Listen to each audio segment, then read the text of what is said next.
नमस्कार मित्रांनो, जय हिंद, जय महाराष्ट्र, जय भीम, जय भीम, जय भीम.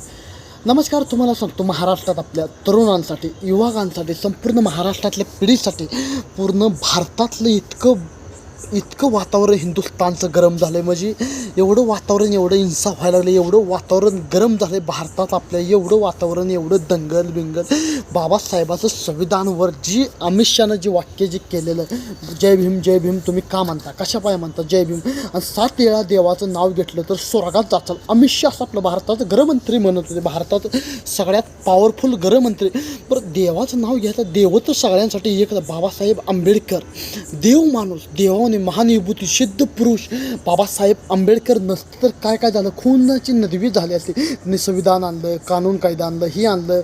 तुम्हाला सांगतो, गरिबांची, सामान्य नागरिक कायदा मिळत नाही, गरिबातली जाती, वंचित आघाडी, बहुजन आघाडी, दलित, वंचित, आदिवासी, गरिबांचं स्वप्न पूर्ण होत नाही, ही होत नाही. गरिबावरनी अत्याचार होतो, भ्रष्टाचार होतो. आणि सगळ्यात आपले जातीवाद राजकारण करणारे आपले नेता लोक, सगळ्यात मोठी आपली जातीवादी राजकारण करणार, जातभेद करणार, ही सगळ्यात मोठी आपले राजकीय लोक, राजकारण लोक आपल्या कामासाठी जातीभेद हे राजकारण करते. आपल्या असं भारतात, पूर्ण महाराष्ट्रात, हिंदुस्थानमध्ये असं राजनीती करते.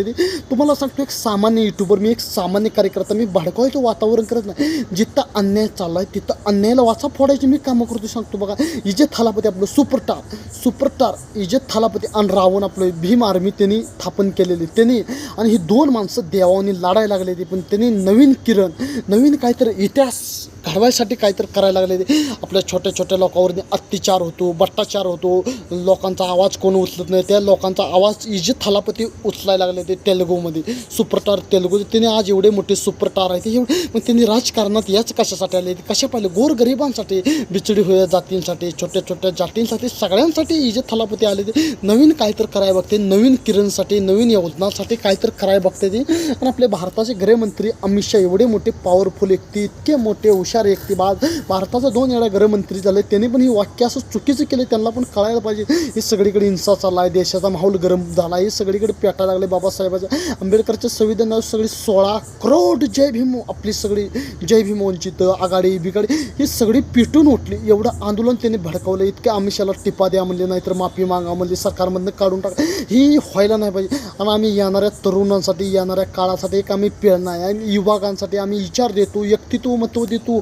आम्ही पुऱ्या हिंदुस्थानचं वातावरण गरम करायसाठी अरे जी काय चाललं, अरे जेवढं आपलं जेवढं तुम्हाला सांगतो, जेवढं सूरज असेल, आपला सूर्यदेव कसं उगवतो, सूर्यदेव आपला कसं उगवतो, ते सूर्यदेव उगवतो तोपर्यंत बाबासाहेबाचं संविधान आहे. बाबासाहेबाचं संविधान कोणच काढू शकत नाही. येणाऱ्या काळासाठी, येणाऱ्या सूर्यदेव आहे, जोपर्यंत सूर्यदेव आहे, जोपर्यंत बाबासाहेब आंबेडकरांचं संविधान आहे, त्या संविधानाला कोणच हात लावू शकत नाही. असं सदनमध्ये देवानी माणसं बाबासाहेब आंबेडकरांना महान विभूती व्यक्तीला असं म्हणलं, देशाचा तर माहोल गरमच होणार, ही होणार, सगळीकडे होणार.